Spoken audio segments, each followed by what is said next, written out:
Boa tarde a todas e a todos. Muito bom estar aqui com vocês hoje, nessa tarde de muita doxia e argumentação, com o professor Rodrigo Seixas. Muito obrigado por ter aceitado o convite que foi da Moniquinha, Rodrigo, que já foi feito, né? Foi feito, inclusive, por ela, a gente só reiterou esse convite. Então, muito obrigada por estar aqui hoje com a gente, nessa tarde de discussão bem produtiva a respeito da argumentação e da doxia. A palavra agora é com você, Rodrigo. Obrigado, Marisa. Obrigado pelo convite também. Eu vou falar sobre, né, o tema está aí, né, dimensões de análise da argumentação, trabalho com a doxa. É algo que eu venho trabalhando desde já pelo menos uns 5 anos, né, mas que eu tenho tentado sistematizar de alguma maneira, né? Eu vou começar sem muitas apresentações, sem muitas delongas, porque acredito que não vai ser tão curta assim, né, a conferência, essa comunicação. Então, eu vou tentar já, né, de toda maneira, já saúdo a todos, né, do boa tarde a todos, e vou tentar já, de alguma maneira, adiantar o que a gente vai ter, né, na conferência essa tarde. São 2 partes, né, eu separei essa conferência em 2 partes. Uma primeira, em que eu apresento algumas abordagens que propõem modelos de análise argumentativa. É claro que são algumas abordagens, né, nós temos diversas, né, abordagens que têm essa proposta, em que se tem essa proposta de um modelo de análise de argumentação, mas eu busquei, pelo menos, né, aquelas que julgo, né, terem alguns pontos em comum, inclusive terem serem tributárias, né, de uma tradição retórico-discursiva.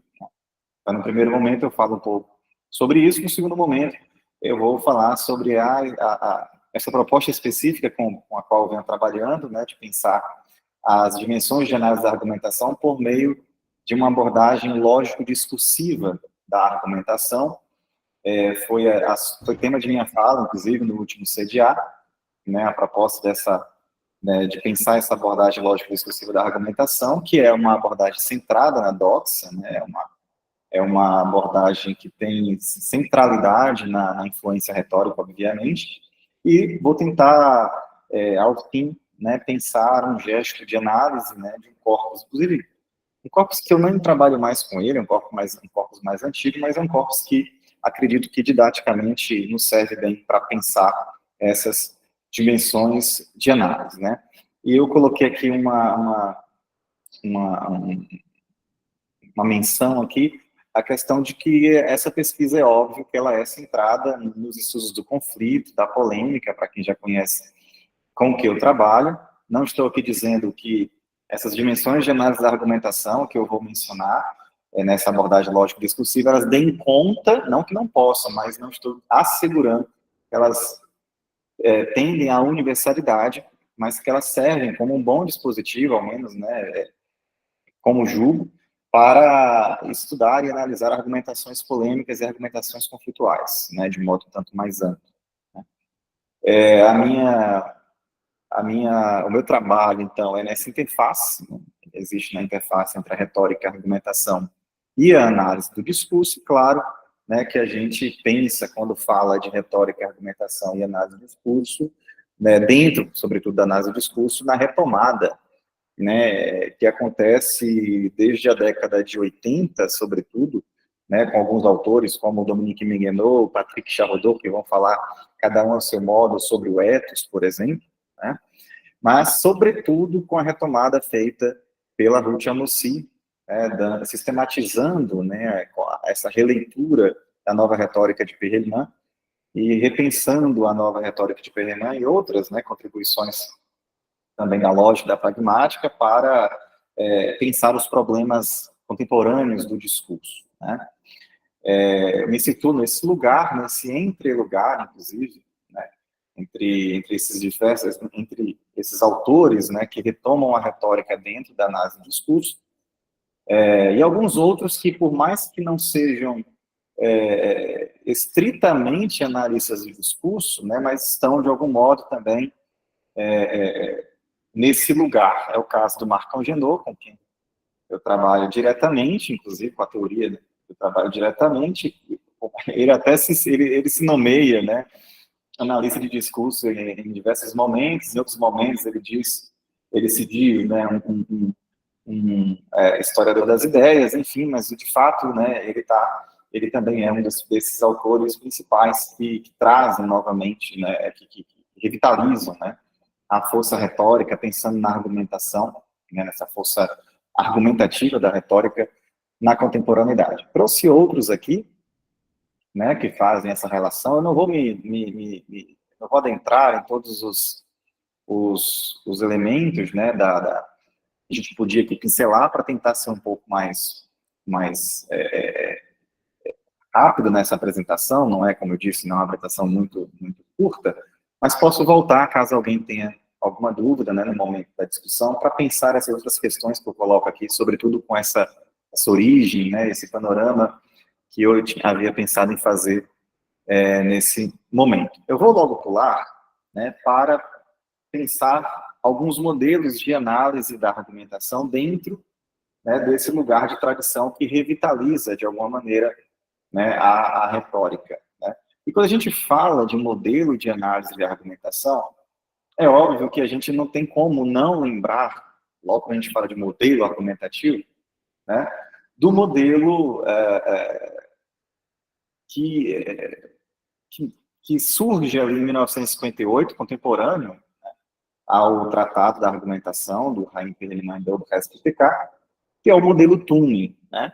Por mais que a gente fale que a obra perelmaniana, ela também postula, de alguma maneira, né, algumas formas e categorias, né, tipos de argumentos, categorias de análise, ela não gera uma espécie de modelo de argumentação, né, um modelo de análise argumentativa, diferentemente o Turing, no mesmo ano, né, fornece, talvez, dentro desse espaço de contemporaneidade, pode pensar que o modelo Turing seja o mais conhecido e talvez o inaugurador aí de um pensamento de modelo de análise argumentativa. Né?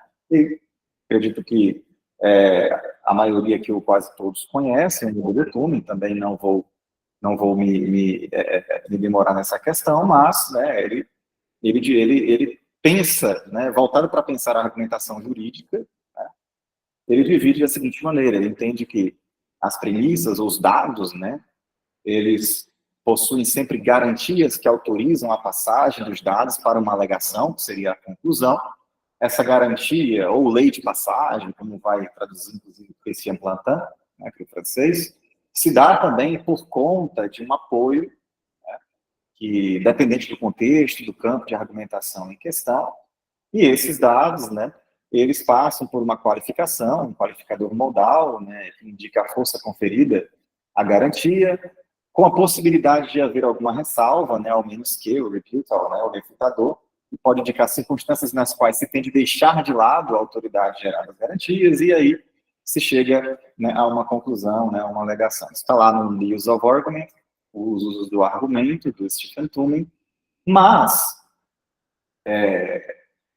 queria pensar com vocês que, né, a gente já ouviu falar em cursos de retórica ou de argumentação em análise do discurso, por aí, né, de que o modelo Turing é um modelo muito lógico, é um modelo muito engessado, né, a gente costuma ouvir esse tipo de fala, né, por aí. Eu queria pedir a vocês para talvez repensar como esse modelo ele pode ser, como ele está, na verdade, né, presente em alguns outros modelos mais contemporâneos de análise, como a gente vai ver, né, de outros teóricos, e como ele, de fato, ele traz, né, muitas perspectivas interessantes para uma análise de uma polêmica argumentativa, por exemplo, né, que foi o que eu tentei fazer, inclusive, né, na minha tese de doutorado, partindo, né, de uma adaptação desse modelo de análise do Turing, né, e trazendo ali algumas categorias que eu pensava que eram mais adequadas, né, a uma análise discursiva, né, da argumentação. E outros modelos de análise da argumentação em perspectiva discursiva, né, passaram a surgir, né, sobretudo nos últimos 20 anos, né, que se pretendem integrativos. Eu não poderia começar, né, senão por ela, né, que sem dúvida é quem consegue sistematizar esse retorno, como eu disse anteriormente, né, da retórica nos estudos discursivos, para pensar, né, a problemática do discurso. A Mussi, no seu argumentação do discurso, ela vai trazer 6 abordagens, né, que precisam estar, né, que estão presentes, na verdade, né, nessa proposta de uma análise argumentativa do discurso. Então, são 3 problemáticas, vamos dizer assim, que ela integra, pensando que, ao analisar uma argumentação, esses pontos convergem, né, na configuração do sentido, e, portanto, devem ser analisados também em convergência. Quais são essas abordagens? Primeiro, ela diz de uma abordagem linguageira, e diz que a argumentação não se reduz a uma série de operações lógicas e processos mentais. Então, entenda-se aqui uma abordagem linguageira justamente pensando em como essa língua ela materializa discursos, né? Então, ela está falando aqui de como se aciona, né? Como há um acionamento dos meios que a linguagem oferece, no meio das escolhas lexicais, das modalidades de enunciação, dos encadeamentos enunciados, conectores, topóis, segundo de cor, marcas do implícito. Eu gosto sempre de dizer que a língua é portal para o discurso, né? E é exatamente essa abordagem linguageira que nos permite entender e fincar, né, essa base dentro da perspectiva discursiva de análise da argumentação. Uma outra abordagem, né, é a abordagem comunicacional, que a argumentação visa a um auditório, e todo mundo sabe disso, é sempre em função de um auditório que se constrói uma argumentação, disse certa vez, né, Perelman no Justificar, e essa construção da argumentação não pode ser dissociada da situação de comunicação, na qual deve produzir seu efeito. Então, há também aí uma premissa comunicacional muito clara, sendo defendida pela Ruth Amosi, fazendo parte da sua proposta de análise.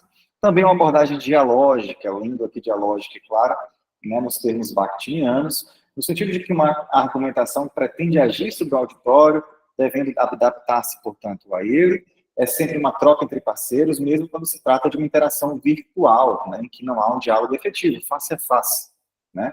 Então, esse lugar dialógico é o espaço do interdiscurso, da alteridade, onde está inserida uma confrontação de pontos de vista, né, da qual o sujeito participa, mesmo quando não há, né, uma polêmica aberta ou um dissenso declarado.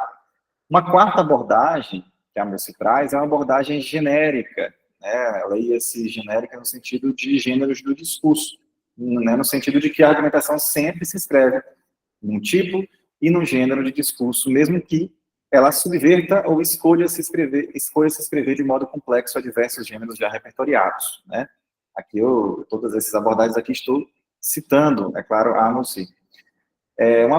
Uma quinta abordagem, uma abordagem figural, aquela se vincula claramente, né, a Caim Perelman do STK, né, de entender que a figuratividade da linguagem não se dissocia da argumentatividade da linguagem. Então, ela está pensando aqui de que a argumentação recorre aos efeitos de estilo, leia-se figural aqui no sentido mais amplo, não só com as figuras, né, quaisquer que elas sejam, de tipos, né, de quaisquer tipos que sejam de linguagem, mas qualquer questão, qualquer efeito de estilo, né, que tenha, né, esse impacto sobre o locutário, né, que tenha essa relação argumentativa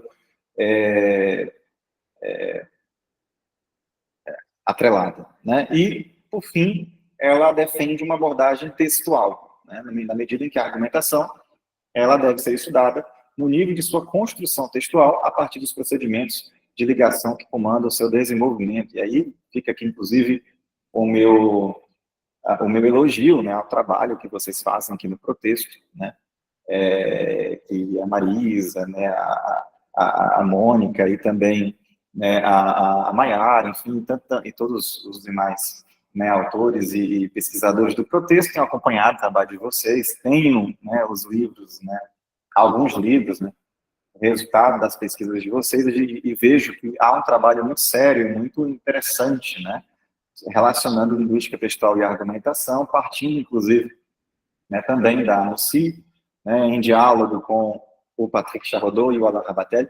Acho que tem sido uma contribuição muito importante que vocês estão dando para os estudos de argumentação. Eu que venho da argumentação e da retórica, trabalho o contexto sempre dentro dessa perspectiva da retórica e da argumentação. Fico feliz e aprendo muito com vocês sobre os processos de referenciação, os processos os deíticos, o trabalho que vocês têm com os deíticos, tenho aprendido muito também sobre isso. Bom, uma segunda teoria, um segundo modelo de análise, esse que tem, né, bastante relação com o que eu faço, e eu só vim descobrir isso depois, né, é a teoria da Constanza Padilla, né, ou Padilla, como preferirem, uma argentina, que em 2011 publicou com colegas um livro chamado Eu Argumento, em que ela defende existir na análise de textos argumentativos, né, ela propõe ali uma oficina de análise de textos argumentativos, ela defende existir na análise argumentativa 3 níveis, né, que devem ser levados em consideração. Eu vou falando aqui dessas diferentes modelos, depois eu faço, obviamente, comentários sobre em que eles se aproximam, né, o que a gente pode se apropriar, inclusive, para pensar ou num próprio modelo de análise, ou para construir um próprio modelo de análise, que foi o que eu tentei fazer, né, partindo dessas diferentes teorias que me influenciaram, ou, inclusive, para que vocês possam ter conhecimento e usar, né, e se valer dessas teorias para o trabalho de vocês. Eu, particularmente, conheci o trabalho da Constanza Padilla faz menos de 2 anos, né, e é um trabalho muito interessante. Ela traz esses 3 níveis de análise argumentativa. O primeiro nível ela chama de nível pragmático. Eu cito, né, aqui a Constanza Padilla, dizendo que o que seria esse nível pragmático. Se temos em conta que toda argumentação depende da situação na que se produz, podemos proponer um primeiro nível de análise que permite situar os participantes em seu marco situacional. Ou seja, essa situação dos participantes em seu marco situacional, o que a Agostinho, inclusive, vai chamar, né, do enquadramento sócio-histórico institucional, né, indicar a fonte institucional do discurso, os status, roles, posturas respectivas. Então, aqui dentro do nível pragmático, a gente tem não só o quadro, né, institucional e o marco situacional, as questões relacionadas ao contexto, mas também as posturas respectivas a isso, os interesses, os papéis, os valores e todos os dados, né, que pré-constroem os discursos argumentativos produzidos. A gente vê que tem muita relação, inclusive, com o que faz a Ruth Amossy, né? Lembrando que esse trabalho da Padilla é de 2011, mas a primeira versão da obra Argumentação do Discurso da Amossy é de 2000. Né? Então, claramente, ela vem sendo influenciada aqui pelos trabalhos da Ruth Amossy. Ela cita a Maceiron, inclusive, para dizer que esse nível pragmático, obviamente, é um nível do contexto, né, que vai influenciar, né, nos sentidos construídos. Ela vai dizer, a partir da Maceiron, que há 3 possibilidades de pensar esse contexto, né, numa análise argumentativa. Primeiro, o contexto como uma situação potencial, que para ela seria o lugar institucional em que estão ali os gêneros do discurso, né, instituídos, que codifica as leis, os princípios e os valores próprios dessa instituição. Uma situação atualizada, né, que ela vai dizer que é a situação particular, em um espaço-tempo dado, os participantes respectivos, o orientador, mas também o público investido de seus papéis, suas expectativas relativas ao problema específico, né, que compete a uma situação definida. Então, nós temos o contexto enquanto configuração de gênero e princípios e valores próprios a essa instituição. Também temos, né, no segundo momento, uma atualização dos papéis, né, dos interactantes, né, em determinada situação, né, comunicativa. E, por fim, ela traz também a ideia de um contexto como um contexto polêmico, ou seja, uma base de desacordo que separa os participantes e que define os parâmetros de um quadro de discussão, né? Bom, é claro que ela está falando aqui, né, de uma análise de argumentação, e a gente entende, né, que apenas há argumentação porque há uma diferença a ser resolvida, né, porque há um desacordo, né, que pode, né, acontecer ou que já está em curso, e que por isso nos lançamos, né, ao processo argumentativo. Então, obviamente que nem toda a argumentação é polêmica, mas a gente pode dizer que há em toda a argumentação um contexto de problematização, é um contexto de desacordo iminente, né, ainda que estejamos diante de argumentações em que o confronto ou o conflito não está instituído, mas pode vir a ser instituído, e por isso argumentamos para evitar que seja instituído. Então, há, de alguma maneira, uma conflitualidade inerente, né, à argumentação, e ela parte dessa perspectiva, embora considerem, né, como sendo um contexto polêmico, né? Diferentemente, eu não entendo que polêmica e conflito são a mesma coisa, né? Acredito que toda argumentação prescinde de um conflito, isso eu entendo, mas nem toda argumentação é polêmica, né? Toda polêmica é um conflito, mas nem todo conflito é uma polêmica, né? De fato, toda argumentação, ela parte, né, desse lugar de conflito.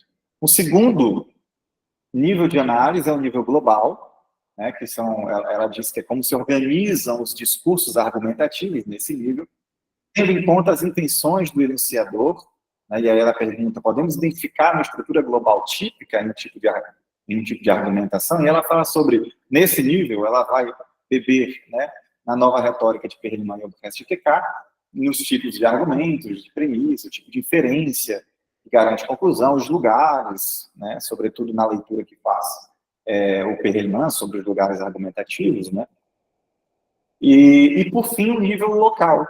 Então, estamos no nível pragmático, mais amplo, contextual, um nível global, que é na ordem da estrutura argumentativa, e um nível local, que é nesse nível que ela vai estudar, ela entende que é nesse nível que se pode estudar os elementos linguísticos, né, mas não quaisquer elementos linguísticos, mas aqueles em que se pode, né, perceber a marca do sujeito, né, na sua opinião, na sua argumentação, e por isso ela diz que fará referência apenas às modalidades discursivas, enunciativas, leia-se, né, e aos enunciados polifônicos, né, porque são estratégias que põem particularmente em evidência a subjetividade do enunciador, né, que vai monitorando sua própria voz, entretendo-la na trama polifônica que constrói ao convocar outras vozes nesse diálogo interdiscursivo.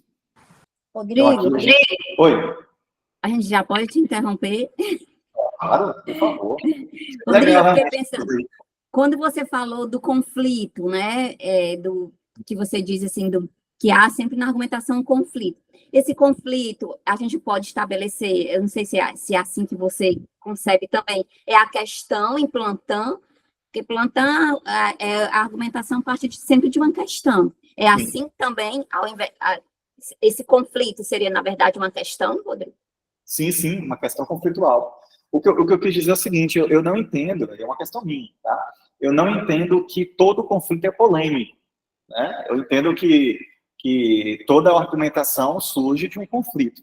Pronto. Essa questão, né, que o Plantin estabelece como a questão argumentativa, que é a base, né, da estase e da argumentação, né, essa questão, ela é, de fato, uma questão conflitual. É aquilo em que há uma divergência.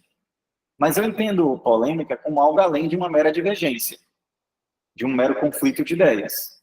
Por isso que eu digo que nem todo conflito é polêmico. Toda polêmica, sem dúvida, é um conflito. Eu quis fazer só essa ressalva. Sim. Amo-se parte da polêmica como o dissenso, né? Sim. Como um dissenso. A Mussi já entende a polêmica que é da ordem, não mais do consenso, mas de um dissenso. Então, sim. Eu concordo com ele. Eu acho que a polêmica, de fato, é um conflito dissensual, aquilo que realmente coloca pontos de vista, não vou dizer radicalmente, mas significativamente contrários ou opostos ali, que se colocam em oposição, né? E aí ela coloca a polêmica em um contínuo, né? Vocês traduziram, né, a apologia da polêmica? Traduzimos.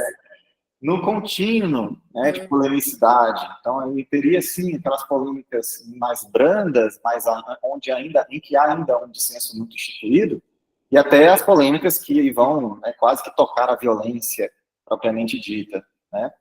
E ela coloca ali a desqualificação do adversário, né? Ela coloca a questão da diabolização, enfim, como elementos até muito próprios da polêmica, mas nem sempre são elementos do conflito. A gente pode pensar, por exemplo, a argumentação diplomática, né, que tem suas regras, tem seus princípios de respeito, né, a soberania, enfim, né, e a outros tantos princípios do direito internacional, né, você, ao analisar as argumentações que ocorrem ali no cenário, por exemplo, da Assembleia Geral da ONU, né, você vai perceber que a argumentação é totalmente regrada, polida, né, há toda aquela preocupação, né, com a polidez da argumentação, mas em todo momento eles estão ali justamente tocando em conflitos, e muitas vezes em conflitos severos, mas não se constrói a partir de ali nenhuma polêmica, porque a polêmica ela é uma modalidade, né, argumentativa segundo a Moci, e ela tem de fato uma característica muito própria, né, a polêmica. Então, eu entendo dessa maneira. Toda argumentação é conflitual, mas nem toda argumentação é polêmica. Eu, particularmente, gosto muito das argumentações polêmicas. Eu estudo, né, sobretudo as argumentações polêmicas, mas eu gosto de fazer essa ressalva, né, sempre que eu trato sobre isso. Então, esses 3 níveis... Gente, vocês podem interromper, viu? Eu adoraria que vocês fizessem isso, é legal, né? Dá uma dinâmica melhor. Obrigada, Rodrigo. Viu? Então, esses 3 níveis que a Padilha traz no seu texto, inclusive, vocês vão ver que, juro para vocês, que eu não conhecia a Constância até então. Depois, eu, inclusive, a conheci pessoalmente também, tive esse prazer. Mediei uma mesa entre ela e o Rui Graça, recentemente. Ela traz 3 níveis que eu também trago, vocês vão ver, 3 dimensões, muito próximas, inclusive. Eu só não gosto muito do termo nível, né? Eu acho que o termo nível traz uma ideia de hierarquização que não é muito adequada para uma análise argumentativa, porque o que ela chama de níveis aqui, esses 3 planos ou dimensões, como eu vou chamar lá, eles são, na verdade, interdependentes, eles agem em conjunto, em convergência, né? Então, essa ideia de nível pode parecer que há uma hierarquia, né? E não é muito, pelo menos não da forma como eu vejo, né? Outro autor que recentemente também tem proposto um modelo de análise da argumentação é o professor Vandré Mediac, né? Que nesse último livro que ele lançou, Análise do Discurso numa Perspectiva Enunciativa e Pragmática, onde ele vai falar lá sobre as 3 problemáticas, está aqui, mas eu não vou me aprofundar nisso, né? Ele vai falar sobre a problemática representacionista, a enunciativa pragmática, a sociocognitiva, e ele vai tentar, a partir de problemas que essas 3 tendências trazem, né, da análise do discurso, ele vai tentar propor um modelo integrativo também, desde que é o mesmo ideal de uma análise da argumentação integrada. E ele parte de conceitos do Bakhtin, né, não é à toa que o nome da teoria que ele está tentando propor é a análise dialógica da argumentação, então, obviamente, tem aí, né, uma relação, né, com a teoria do Mikhail Bakhtin, e ele vai dizer que, a partir dessa relação com o Bakhtin, ele vai desenvolver 3 tipos de dialogismo, né, possíveis de serem analisados numa argumentação.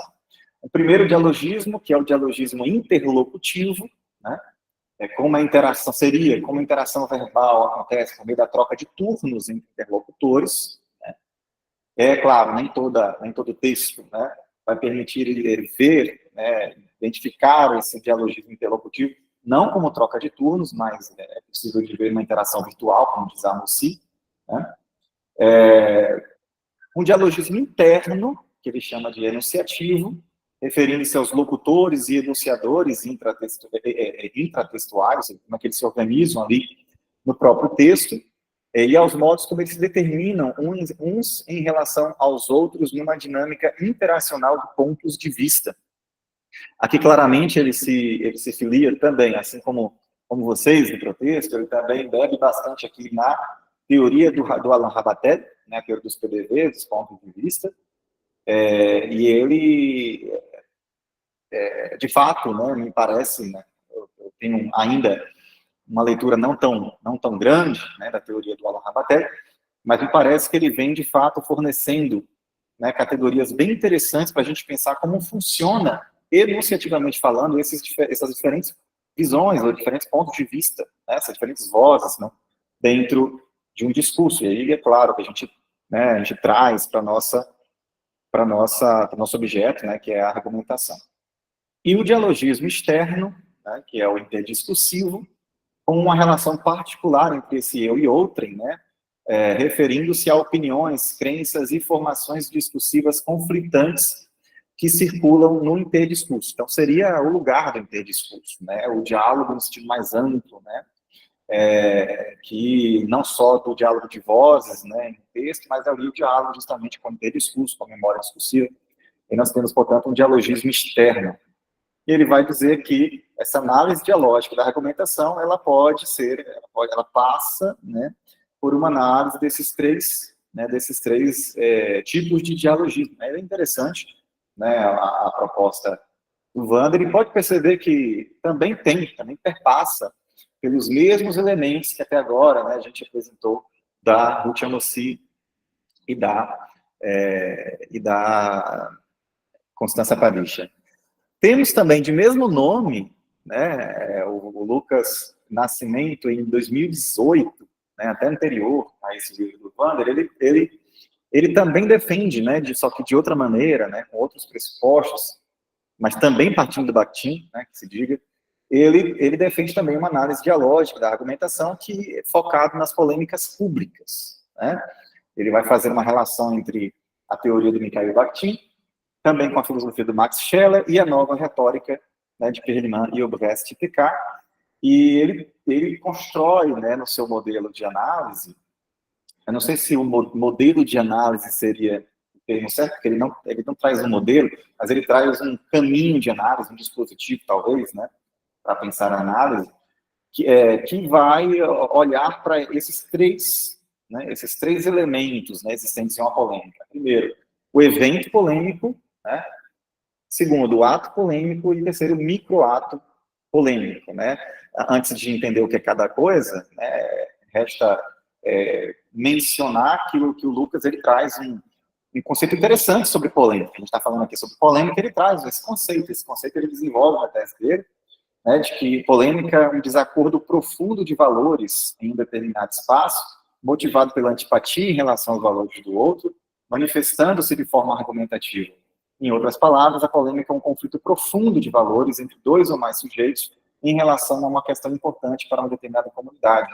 Eu gosto bastante desse conceito do Lucas, porque coloca, de fato, um peso maior, né, ao que seria essa polêmica pública, né, e não a qualquer desacordo, né, mas um desacordo profundo, né, em que está em jogo ali uma dissensão de valores, até, como ele diz, né, valores que são amados e odiados, né, dentro de um processo argumentativo, né, ama-se os próprios valores, odeia-se os valores do outro, né. Dentro dessa construção teórica, ele vai trazer esses três elementos, né, de análise, né, análise do nível do evento polêmico, do ato polêmico e do microato polêmico. Eu vou ler aqui como ele coloca, né, como ele constrói essa teorização. Ele diz, né, cito Lucas: o evento polêmico é caracterizado pelo encontro de posicionamentos polêmicos que formam dois campos discursivos antagônicos, responsáveis por atualizar entidades de outras polêmicas. Esses eventos polêmicos geram atos polêmicos, né, que incluem acordo dos argumentos, estratégias argumentativas e posicionamento mobilizados no processo argumentativo e mantados pelo evento polêmico. No caso do microato polêmico, inclui também palavras ou expressões cujo sentido é disputado. A análise desses atos permite observar como a polarização, a dicotomização e a desqualificação do outro se manifestam, bem como a forma e o conteúdo dos argumentos mobilizados. Outra vez, nós temos uma tricotomia, né? Temos também uma divisão aí de três elementos. O primeiro, mais amplo, né, com a constituição do evento como acontecimento mesmo, discursivo, né, o segundo, como isso se organiza em termos de argumentos e estratégias, né, que está no plano intermediário, e o terceiro, como seria, como a Constança Padicha chamou de nível local, e eu chamo de dimensão linguística discursiva, né, esse lugar em que as palavras, né, os termos lexicais e as formas enunciativas, né, aparecem no discurso. Um outro modelo, né, antes de passar para como eu entendo essa questão, né, o outro modelo é o modelo multidimensional da argumentação do professor Paulo Roberto Gonçalves II, da USP. Né? Tenho dialogado muito com o Paulo, estou fazendo agora lá um pós-doutorado com ele, a gente tem, essas pesquisas são muito próximas, né? Ele parte também do Turing, assim como eu parti lá na minha tese do Turing. Hoje eu tenho feito outros caminhos também além disso, mas eu entendo que ele traz uma série de elementos, né, que ele chama de uma análise holística da argumentação, nesse modelo multidimensional, que são bem interessantes. São teorias que a gente não tem o costume de trabalhar, né, aqui no Brasil, dentro da análise do discurso argumentativa, né, de cunho argumentativo, porque são teorias de base, sobretudo anglófonas, né, que estão cada vez chegando mais agora, né, dentro da nossa academia, que é muito ainda francófona, né, nosso campo, né, da análise do discurso, que ainda é muito francófono, né? Mas essas teorias anglófonas têm chegado cada vez mais. O próprio Macanho, Rosalice, né, que é português, mas é português, se não me engano, né, Rosalice? Acho que ele é português, eu posso estar enganado. Não, quem que você está dizendo? Ele é professor aí, né, o Macanho. O Mar, sim, porque tem um grupo estrangeiro aqui, não há portugueses praticamente. Sim, Português de então, raiz, né, que eu digo. Isso. Polonês, italiano, grupo nós temos a Dima, que é da Síria, então é uma mescla cultural. Eu sou brasileira, então brasileiro-portuguesa, mas primeiro brasileira. Pois é, o grupo em que a Rosalice está fazendo parte, né, esses teóricos, né, que bebem da pragma dialética, né, da teoria da argumentação, de uma forma da lógica informal, sim. E o Gonçalves II, ele também tem essa filiação. Ele tem muita relação. Primeiro, ele nasce lá nos estudos cognitivo-discursivos, né, pouca gente sabe disso. Ele nasce lá da análise crítica do discurso, mas aí ele vem migrando, vem estudando, né, vem desenvolvendo os estudos argumentativos, sobretudo nessa filiação, né, da tradição pragma-dialética e também da lógica informal, né. E ele vai citar aqui, vocês vão ver, né, ele vai trazer muito, né, a questão da pragma-dialética, a relação com a nova retórica, inclusive, para pensar essa análise holística da argumentação, né. Ele vai dizer que existem cinco dimensões, por isso que é um modelo multidimensional. 5 dimensões. Uma dimensão de configuração funcional, que para ele envolve compreender como uma alegação, lá naqueles termos do Turing que a gente viu lá atrás, é sustentada em diferentes campos da atividade social, e aí o objetivo é chegar a um padrão abstrato de argumentação que mostre os componentes funcionais essenciais e facultativos que constituem uma instância de um movimento argumentativo potencialmente consistente, né? Então ele toma o layout de Turing como base, uma dimensão de macroestrutura, em que estariam ali os modelos estruturais, né? A diagramação da argumentação, aqui, por exemplo, ele se baseia bastante nos estudos da pragma dialética, né? Por exemplo, na argumentação subordinativa, múltipla, coordenativa cumulativa, coordenativa complementar.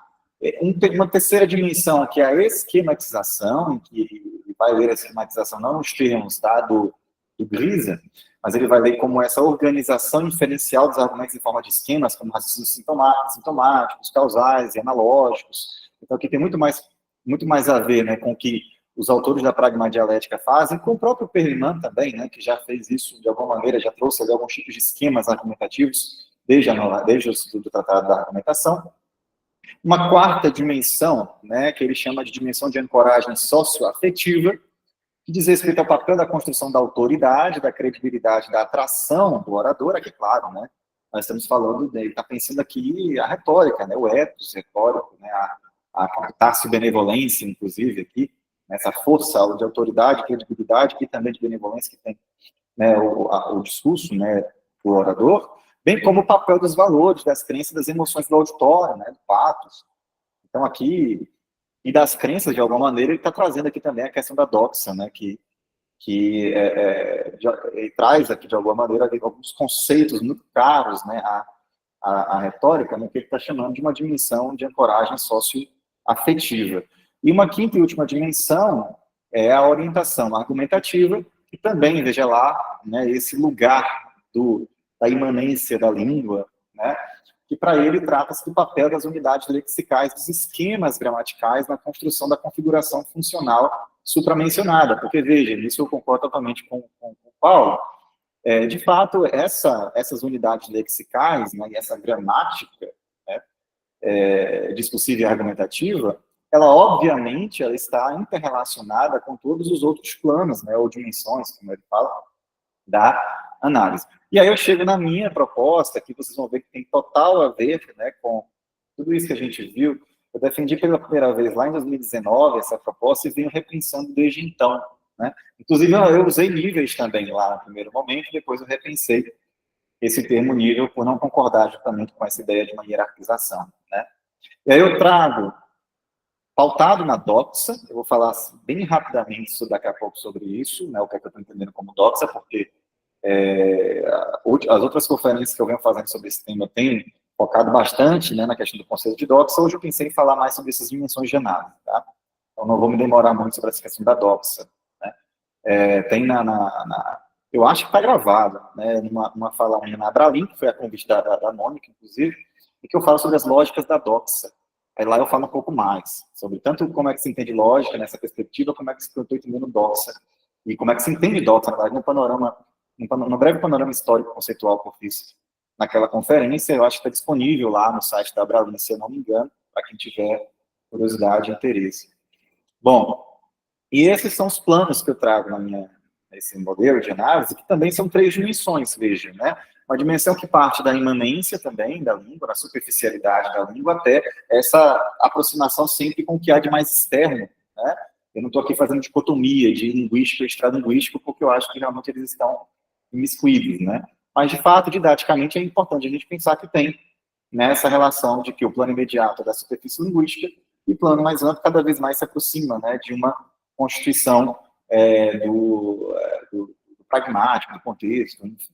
Inclusive, eu também dou esse nome muito próximo, né, ao que a professora Constança Padilha faz lá no seu modelo. Eu também chamo de dimensão pragmática, né, eu apenas acrescento de dimensão pragmática discursiva, que são as questões da configuração contextual, as questões práticas, por assim dizer mesmo, né, relativas ao contexto ou ambiente, como queira, né, ou ao pré-construído, representações, valores, e, claro, várias formas de pensar esse lugar, né, do anterior, né, do pré-construído, né, e também questões relacionadas ao quadro sócio-histórico institucional, ao gênero, né. Então, aqui, é realmente muito próximo ao que a Constança Padilha faz no texto dela, no modelo, né, que ela propõe. Uma outra dimensão intermediária é a dimensão retórico-argumentativa, né, que é onde se coloca ali a configuração que o Paulo, no seu modelo, vai chamar ali justamente daquela, na verdade, subdivide em duas dimensões que ele traz,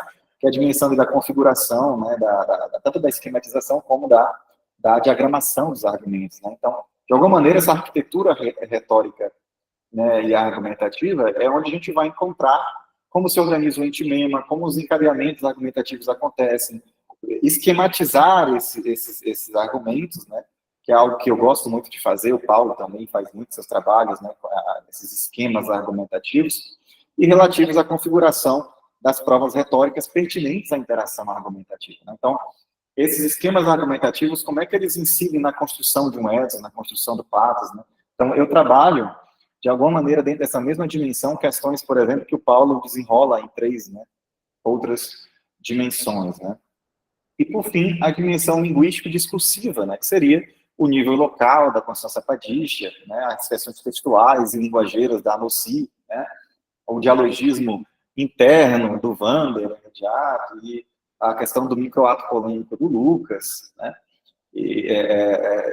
e a orientação argumentativa, como chama o Paulo. Então, veja que estamos todos, no fim das contas, falando, né, de pelo menos três, né, momentos diferentes em que incide, né, a argumentatividade, né. Isso me fez pensar o seguinte: o que é que liga, então, esses três, né, essas 3 dimensões? O que é que faz a gente dizer que elas são interdependentes, né? O que é que faz eu dizer, por exemplo, que um uso específico de um marcador discursivo, né, um operador argumentativo, algo do tipo, ou uma modalização, o que é que isso me faz entender que tem relação, por exemplo, como o discurso se constrói pragmaticamente, se configura pragmaticamente, ou que tem relação, por exemplo, com como se organiza a arquitetura retórico-argumentativa de uma argumentação, né, de um texto. Então, isso me fez voltar, né, às bases da retórica, né, para dizer que, para chegar ao resultado óbvio, né, de que estamos diante, né, de um elemento que é base da argumentação, e com esses termos mesmos, a Amosi vai iniciar o seu capítulo sobre a doxa, dizendo que a doxa é o subaciment, né, de l'argumentation, ou seja, é o alicerce, é a base de uma argumentação. Quando ela diz que a doxa é a base de uma argumentação, né, ela está dizendo de que não há, por exemplo, não há, portanto, nenhuma argumentação que fuja de uma constituição dóxica. E aí é um problema que se institui, mas eu prometo que não vou me demorar nisso, eu adoro falar sobre doxa, se deixar eu falo até amanhã. Mas aí há um problema que se institui, que é de que se alguns entendem, e até boa parte não entende, que a doxa entende a doxa por um viés pejorativo, né, por um lugar daquela crença falseável, né, então eu não seria apropriado dizer que toda argumentação tem como base a doxa. Então veja que a gente coloca, inclusive, em perspectiva, um problema teórico relevante, né? E foi no que... E é tão problemática essa questão, né? É tão problemática essa questão. Tem tanta coisa para falar sobre isso aí, para resolver sobre isso, e as pessoas estão até mal resolvidas até hoje, né, sobre isso, inclusive eu, que eu busquei, né, de vários autores, pensar o que é que eles entendiam por doxa até chegar num conceito que eu entendo ser relativamente mais adequado para pensar a doxa sem, ao mesmo tempo, frisar o seu lado pejorativo, como muitos quiseram fazer, inclusive teóricos famosos, né, com a própria Marianne Pavot, em um dos seus textos vai dizer que prefere trabalhar com a ideia de senso comum, depois ela até abandona a ideia de senso comum para trabalhar para construir a ideia de pré-construído, né, de pré-discurso, não? Mas ela vai dizer que a doxa é um conceito inoperável, né, na análise do discurso, um conceito que não se tem como, né, servir para a análise do discurso. Então, vejo que, de fato, no contexto francófono, pelo menos, é um termo que é muito mal visto, né? No contexto anglófono também, né? Porque eles usam muito mais de common sense, né, para falar sobre esse lugar daquilo que é coletivamente instituído e replicado, né, que tem força de evidência. Então, eu passo a pensar, né, a doxa dentro dessa perspectiva da argumentação como lugar da representação. Não só da representação enviesada, não só da representação falseável, mas como lugar da representação, né? É claro que é um tipo um tanto específico de representação, e eu não estou falando com isso de que toda representação é doxa. O próprio Wander Imediato, ele traz de maneira muito interessante, né, de que a gente tem outros tipos de construções que são da ordem da representação, como os saberes, né, saberes de conhecimento, no caso, né, como ele vai colocar, filiando-se ao Charrodot, né, e aí tem sim os saberes de crença, os valores, saberes de crença seria algo próximo à doxa, né, os valores, enfim, há outras formas, né, as normas, há outras formas de, né, construção disso que é da ordem da representação, cuja doxa seria apenas um tipo, por exemplo, segundo o Wander Imediato. Mas dentro de uma filiação retórica, que é em que eu me insiro, eu entendo, né, eu parto desse conceito de doxa para tentar tirar a sua concepção pejorativa e tentar mostrar como, na verdade, essa doxa ela está ao menos nas argumentações polêmicas, em qualquer argumentação, né? Eu tiro, portanto, a doxa desse lugar de aquilo que não deve ser, né, ser base de uma argumentação razoável, né, para a forma como os diversos indivíduos de uma comunidade, né, mediante justamente o lugar dessa interdiscursividade, da memória discursiva, que incide, inclusive, né, incide ainda mais fortemente dentro dessas comunidades, pequenas comunidades ideológicas, né, como eles entendem a realidade, né. Tem um aspecto, portanto, cognitivo e social muito claro nessa ideia de doxa, né, por isso eu relaciono com a doxa dessa perspectiva da representação social, que é dentro dos estudos cognitivos, né, sociocognitivos. Então, Rodrigo, Oi, Rosinha levantou a mão. pode falar, ó. Não, sabe o que é, Rodrigo? Desculpa, eu estou sem a câmera aqui, e eu vou fazer uma questão, porque essa questão da doxa é fundamental, tá?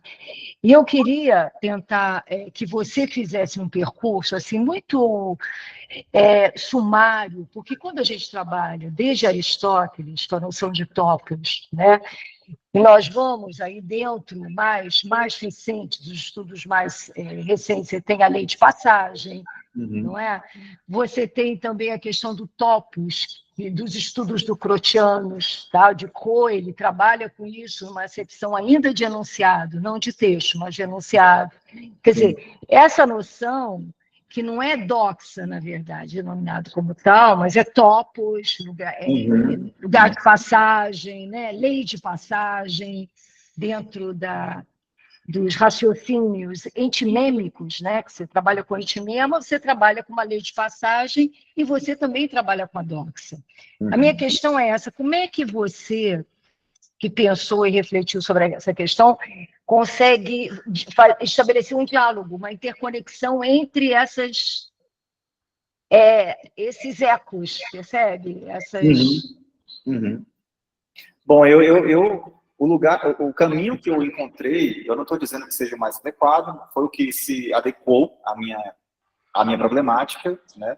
Eu achei um caminho muito interessante na teoria das lógicas argumentativas do Agenor, né? Eu justamente chego nele aqui agora, e é quem me influencia mais diretamente para pensar essa abordagem lógico-discursiva da argumentação, né?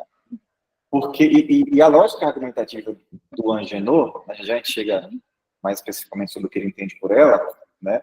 Mas seriam esses padrões, né, de opinião muito replicados, né, em determinadas épocas, né? São crenças hegemônicas, né, e que atravessam as formas de raciocinar, de argumentar, né, dos indivíduos, né?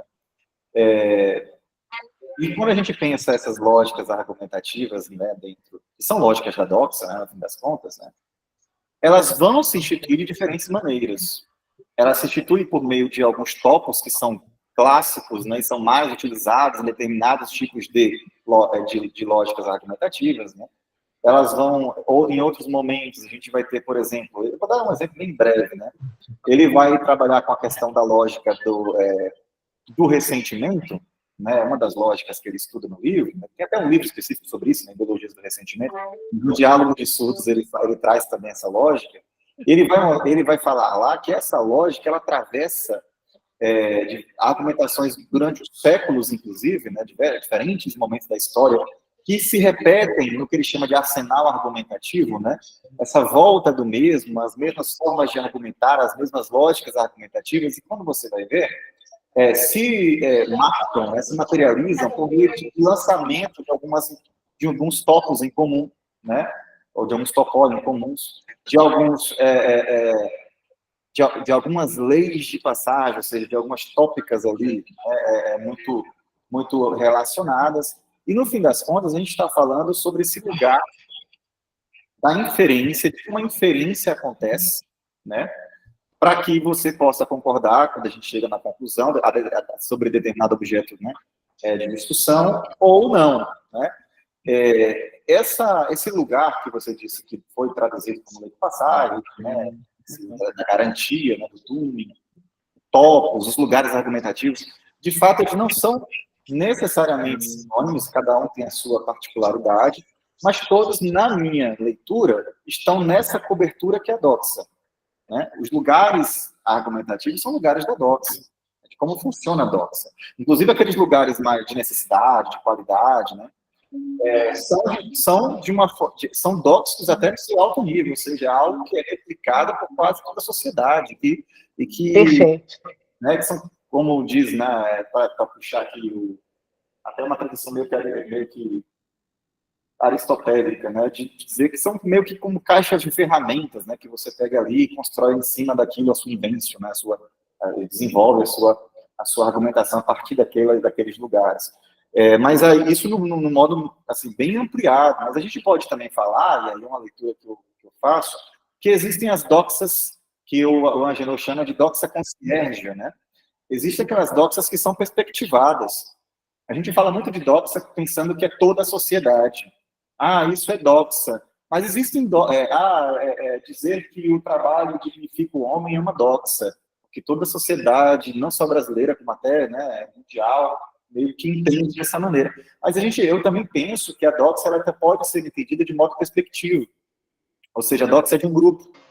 Né? Culturalmente, né? Como o Bourdieu vai entender, inclusive, como existe na doxa de campos, né? Então, e isso já nos coloca no contraponto, porque se existem doxas grupais, né, doxas particulares a determinadas comunidades menores do que todo um país, não há como a gente falar, então, que doxa é somente aquele tipo de saber coletivo replicável para toda uma sociedade, toda uma comunidade, mas a gente pode dizer que sim, que tem valor de evidência para grupos, né? Sejam eles grupos maiores ou menores. Então, eu trouxe aqui esses dois, tenho que correr por causa do tempo, mas eu trouxe aqui esses dois autores, né, entre eles o Angenot, que são dois conceitos muito interessantes, né, sobre doxa, mas eu quero focar nesse conceito que o Angenot traz, né? E eu vou desdobrar esse conceito que ele traz, não sei se vocês chegaram a conseguir ler já aí, né? Mas eu vou rapidamente ler, eu desmembro no próximo slide cada um desses elementos que ele traz nesse parágrafo aqui, conceituando o que ele entende por doxa, né? Vamos logo ver como é que ele traz. Primeiro ele diz, né, que doxa, veja aqui, é o material da retórica e da dialética, o ponto de partida dos raciocínios. Veja, ele não está colocando que é o material da retórica de alguns tipos de ações retóricas, de alguns tipos de interações dialéticas. Ele está falando de que é o ponto de partida, é o material, na verdade, da retórica da dialética, sem o qual ela não existiria, né? É o ponto de partida dos raciocínios, a fonte de suas premissas, né? Essa coisa irredutivelmente social, histórica, variável, contraditória, heterogênea, né? E é bem heterogênea mesmo. E ele continua dizendo que a doxa constitui o repertório das crenças, olha aí, né, e dos lugares, olha como ele responde essa nossa dúvida, que a doxa, ela repertoria, né, as crenças, os lugares, as proposições admitidas, próprias ao que chamamos estado de sociedade. A doxa reúne... eu gosto muito desse conceito dele.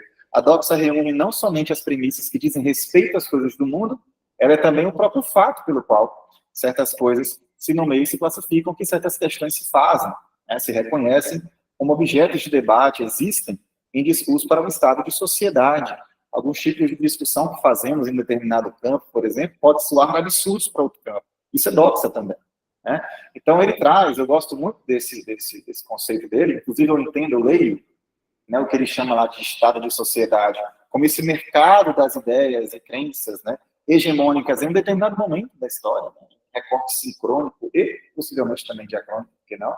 Mas sincrônico no sentido de que naquele momento, naquele recorte, né, ele estabelece ali quais são as ideias e crenças hegemônicas, né, e aí a partir disso ele faz uma história, né, dessas lógicas, aí ele faz um trabalho também no sentido da diacronia. E aí eu vou avançar, porque eu preciso realmente já concluir.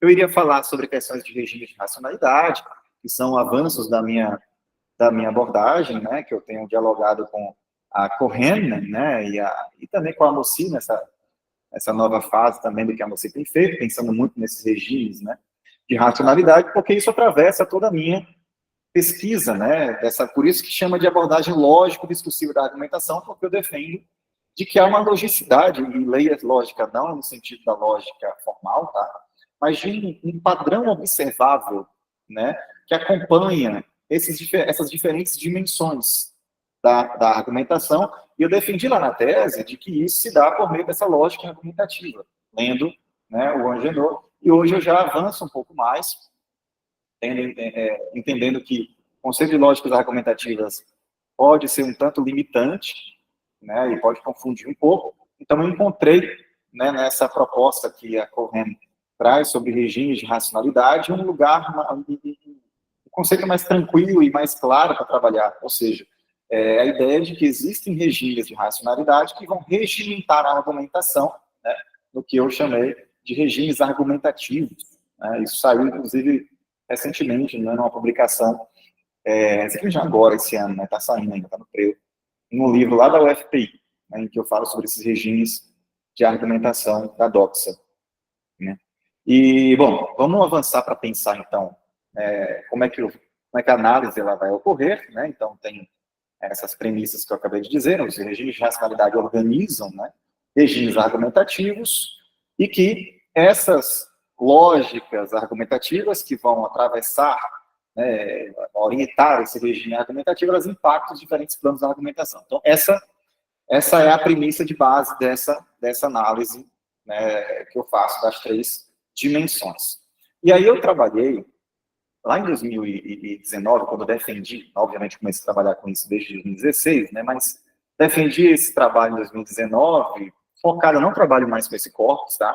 Mas eu trouxe de novo esse corpus porque eu acho que ele é muito didático para a gente pensar essas 3 dimensões. Eu estou escrevendo agora um artigo, inclusive, trabalhando com outro corpus, mas ele ainda está em execução, né, para falar, sobretudo, especificamente sobre essas dimensões de análise da argumentação aplicadas a um outro corpus, né, um texto da Folha, inclusive. Mas vamos pensar essas três dimensões, ou planos, né, nesse objeto específico que foi o impeachment, né, as retóricas sobre o impeachment da ex-presidente, né, Dilma Rousseff. Dessa dimensão, ou plano, né, pragmático discursivo, a gente pensaria, portanto, aquele contexto mesmo em que isso foi construído, em que existiu, né, o evento, quando surgiu, né, o evento do impedimento, é claro, né, que em termos específicos desse objeto de análise, a gente falaria, né, sobre todos os elementos que ajudaram a criar essa fratura político-social e institucional que o Brasil viveu, né, desde as manifestações, né, as jornadas de junho de 2013, se questiona se foram ou não estopim, né, eu prefiro considerar que foram gatilhos, né, ou catalisadores de uma crise institucional política que já vinha, né, em crescimento no Brasil, né, desde da segunda metade do primeiro governo Dilma, que se confirma, inclusive, né, com aquela vitória minúscula ali, em termos de números absolutos, né, quer dizer, números percentuais, né, absolutos, até mais de 3 milhões de votos, que foram os resultados, o resultado eleitoral de 2014, a gente acompanhou o Aécio tentando desconstruir a vitória da ex-presidente Dilma Rousseff. Aquilo abre, obviamente, né, uma crise da democracia brasileira, a gente viu onde é que foi parar, né, o resultado disso acabou sendo Bolsonaro, né, e ainda está aí, né, muito forte na política brasileira, em suas figuras, né, que foram saindo, né, desse bueiro que foi o bolsonarismo no Brasil, entre eles o Pablo Marçal, né, uma das figuras fortes aí, saíram desse bolsonarismo, enfim, isso fica para outro momento. E questões genéricas e composicionais, né, eu trabalhei com textos de opinião nesse trabalho aqui, né, eu trabalhei com editoriais em jornais de referência, alguns artigos de opinião, manifestos e cartas abertas. Eu fiz um trabalho com mais de um gênero, né? Porque minha intenção era justamente de pegar diferentes gêneros de opinião para ver como essa opinião ela era construída, em que, né, esses gêneros impactavam nessa construção. Eu fiz essa parte, foi uma parte, dos 2 capítulos, né, que desse trabalho, foi voltado para pensar, né, tanto o contexto como o gênero, e como esse gênero impactava na própria construção, né, de sentido argumentativo e político, né, nessas retóricas sobre o impeachment, nesses textos de opinião, nesses tipos de gênero do texto de opinião que eu acabo de mencionar. Na dimensão ou no plano, né, retórico-argumentativo, né, são aquelas questões que eu falei da arquitetura retórica e argumentativa. E aí, eu parto, né, de um passo a passo, praticamente, que o Plantin traz no seu dicionário, que ele chama lá de balizagem ou balizamento, ainda tenho dúvida sobre qual seria o melhor termo, né, da argumentação, né, em que ele diz o seguinte: toda argumentação deve ser decomposta, ou às vezes até parafraseada, dependendo da situação, né, em 3 passos. Segundo ele, o primeiro passo seria, obviamente, de reconhecer ali a sequência argumentativa, porque nem todo texto argumentativo, todo mundo sabe disso, ele tem sequências argumentativas do início ao fim. Óbvio que não, né? Ele tem, mas, no entanto, né, a argumentação é a tipologia predominante, você vai achar ali as sequências argumentativas, e essas sequências argumentativas, a partir do reconhecimento, né, dessas sequências argumentativas, que nem sempre são fáceis de reconhecer, tá? identifica esses termos da argumentação. E é aí que ele cita o Plantin, né, que é a atividade de determinar quais são as diversas linhas argumentativas presentes e suas estruturas, precisar quais são os argumentos, as conclusões, mas também o status que elas reservam ao contradiscurso. Ou seja, esse lugar de ver como é que essa argumentação é construída, como é que ela é arquitetada. E o terceiro nível seria da organização, segundo ele, o terceiro passo, né? A organização entimemática tópica, né? Determinar qual é o tipo de argumentação, que para o autor diz respeito, né, a natureza, como a Rosalice falou, da lei de passagem. Né? E é exatamente nesse plano, nessa dimensão retórico-argumentativa, que a gente identifica de maneira mais clara, né, a ação das lógicas argumentativas, até, né, de forma muito evidente, né, muito lógica, na verdade. Né? E eu chamei, né, de premissas dóxicas aquela premissa dentro do composto argumentativo em que se encontra, por exemplo, a afirmação dóxica, né? Aquela premissa, que em geral é uma premissa universal, né? Em que se universaliza uma crença e se toma como evidencial. Né? E aí o desafio é justamente encontrar essa premissa dóxica, de conseguir, a partir dessa balizagem, decompor esse argumento, encontrar essa premissa dóxica e estudar como o tipo de inferência, a natureza da inferência entre essa premissa dóxica, a relação com outras premissas ou com outra premissa e como ela chega à conclusão, né? Que é exatamente a lei de passagem, né? Que o Tume chama de lei de passagem, que outros vão chamar de topos, e que eu entendo que seja o lugar onde a argumentativa ela incide, né, de maneira mais clara, né? Ei, Rodrigo. Oi. Então, nesse teu plano, a doxa é uma premissa. Não. A doxa, ela é o material da própria argumentação, mas ela se materializa... Não constitui a... Isso, ela se materializa, sobretudo, em uma premissa, né? Que, em geral, como o intimema, né? Sim. Em geral, ele tem uma premissa ou que é oculta, né? Ou que é uma premissa, às vezes, não muito clara, mas que é uma premissa que tende à universalidade. Né? A gente aprende, né, que o intimema é um raciocínio incompleto, eu não tendo a concordar com isso. Muitas vezes, até porque, muitas vezes, essa incompletude, né, do raciocínio, ela é proposital. Né? Então, a doxa, muitas vezes, está, de fato, nesse lugar do dado como evidente, né? Desse lugar que muitas vezes não é questionável, porque parece para aquele grupo algo que de fato não se questiona, mas pode ser sim, pode aparecer em debates que são mais estruturados, mais regrados, essas premissas elas aparecem de modo mais marcado, porque você precisa dizer o que é que estrutura, o que é que garante a sua passagem. Né? Então, a premissa dóxica, como eu coloquei aqui na comparação, né, tomando de empréstimo, né, o modelo Tume, seria esse lugar do jaquê, né, que é a lei de passagem, que a Rosalice menciona, né, a garantia, é nesse lugar que ela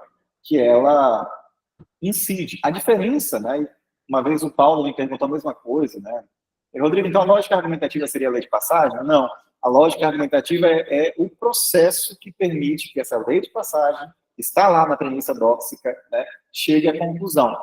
E aí o Angenot, ele vai dizer que existem diferentes lógicas argumentativas, mas que tem um número infinito, que se repetem em diferentes tipos de argumentação polêmicas na história das ideias políticas e públicas. Né? E, por exemplo, foi a partir disso que eu comecei a pensar, eu preciso passar agora para essa parte, para a gente conseguir terminar, né? Mas antes disso, é claro, tem também a dimensão linguístico-discursiva, que são as questões da superfície linguística, e aí também, assim como a professora Constança Padicha, eu também foco muito nas questões em que é possível ver mais marcada a subjetividade, né, desses oradores, a sua voz sendo marcada, então, claro que a gente vai buscar os elementos enunciativos, né, eu trabalho muito com os marcadores, os qualificativos, os modificadores, modalizadores, sobretudo, né, pronomes, enfim, né, e outros tantos elementos pragmáticos e enunciativos, né. E eu chego a dizer, inclusive, que os elementos linguísticos discursivos podem se mostrar como registros linguageiros da doxa, né? Justamente porque a gente consegue ver esse entendimento que é muito perspectivado, como cada orador se coloca ali, né, dentro da sua crença, né, como é que ele repertoria essa crença na sua argumentação. Não vai dar para a gente falar sobre cada um desses elementos, a ideia é que desse, mas eu falo demais, e aí acaba que perdo tempo. Mas há vários elementos no meu corpus, né, que mostram de tipos diferentes de marcadores discursivos e enunciativos, né, de modalizadores, por exemplo, que mostram como que atestam para essa ideia da evidencialidade, né, que esses argumentadores entendem e postulam para a sua própria opinião, né. E isso não aparece só não é que a pessoa fala assim, o meu modo de ver é o modo correto. Nem sempre essas coisas aparecem dessa maneira, né? Mas no discurso a pessoa acaba se entregando muitas vezes por uma série de marcadores, né? Exceto o quê? Deixa evidente, né? E esses marcadores, de fato, vão colocando, né, esse lugar da evidencialidade, da doxa, e aí, a partir desses marcadores eu fui tentando puxar, né, como a partir disso eles construíam, né, as lógicas argumentativas, né, e as inferências argumentativas. Isso está em todo o meu corpus, né, esse tipo de construção. O fato de que, claramente, né, a verdade factual, o fato é que, esse tipo de clivagem, enfim, né, isso tem diferentes tipos de modalização deôntica, epistêmica, inclusive algumas modalizações que são epistêmicas, mas que se colocam como aléticas, né, como ônticas, porque não podia pensar diferente, não podia ser diferente, né? Não poderá ser visto como. É epistêmico, mas se tenta colocar um lugar de modalidade ôntica. Esse é um dos elementos linguísticos, inclusive, além dos operadores argumentativos, né, que orientam claramente, como diz o Paulo, né, orientam os sentidos de uma argumentação, né, além de outros termos qualificativos que também argumentam, né, a forma como a gente se coloca, os adjetivos, né, tudo isso, todos esses elementos são elementos importantes, obviamente, numa análise dessa superfície linguística. E aí eu trago como é que eu organizei, infelizmente eu não vou conseguir me aprofundar nisso, mas rapidamente, né, eu separo os dois polos dessa polêmica e tem algumas lógicas, né, que se desmembram a partir daí.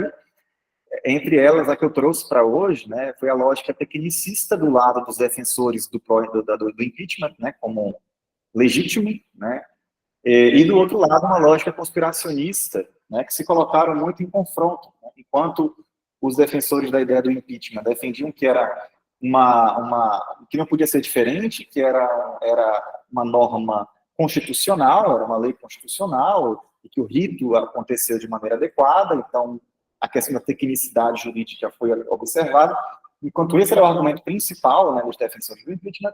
Do outro lado, não havia uma negação explícita sobre que, na verdade, a técnica não estava sendo observada, porque, inclusive, era parte do argumento dos contrários ao impeachment, nesses textos que eu analisei, dizer que, exatamente por ter acompanhado essa técnica ter sido observada, que na verdade, uma conspiração. Porque foi uma conspiração dentro do próprio governo, segundo esses autores, né? Então, eu trago ali como essa lógica conspiracionista, né? Então, a lógica tecnicista seria esse apego, essa ideia, essa crença de que se apega aos instrumentos meramente formais ou técnicos como fundamento de um posicionamento, e a lógica conspiracionista, obviamente, seria de que existe um complô, né, em curso, né, e que está sendo desenvolvido para o prejuízo da justiça, da ordem, enfim, da democracia. A gente viu isso acontecendo, isso acontece todo momento, né, em outros tipos de interação polêmica. E aí, eu faço aqui como é que eu faço esse recorte? Eu mostro aqui, né, como eu faço esse recorte da avalizagem argumentativa, lá como a gente viu, né, do Plantin, a partir desses excertos, né, que eu trouxe aqui, para pensar essas duas lógicas, como é que elas aparecem. Né? Nesse primeiro excerto, por exemplo, ora, se o trâmite do impeachment está seguindo rigorosamente as regras estipuladas pelo Supremo Tribunal Federal e pela Constituição, se há pleno direito de defesa, é insensatez falar de golpe, né? Isso está lá no editorial da Gazeta do Povo, a retórica e o impeachment, né, é o nome, olha, não é à toa, não, olha o nome do editorial, a retórica e o impeachment, né, interessante. E aí eu trago, primeiro, né, obviamente, a gente identifica as premissas, né, e a conclusão, o Plantin indica que primeiro a gente encontre a conclusão, né, a conclusão facilita o reconhecimento das premissas, né? Então, obviamente, a gente consegue identificar aí a conclusão de que é insensatez falar de golpe, e aí uma conclusão atrelada, inclusive, logo não foi golpe, a gente poderia dizer, uma conclusão final, né? E a partir dessa conclusão, a gente pode, inclusive, pensar, né, nesse desmembramento. Aqui nós não estamos ainda diante do esquema, tá? Apenas um desmembramento dessas premissas, né? Então, haveria ali um argumento 1 de que o trâmite do impeachment está seguindo rigorosamente as regras estipuladas pelo Supremo Tribunal Federal e pela Constituição. Há pleno direito de defesa, é um argumento 2, logo é insensatez falar de golpe. E aí há, entre essas duas premissas, né, entre que o trâmite do impeachment está seguindo rigorosamente as regras estipuladas pelo Supremo Tribunal Federal e que há pleno de defesa, há algo que aí não está, pode perceber. Né? Olha como a doxa ela pode estar, inclusive, de maneira fantasmagórica, né? Dada, evidencializada.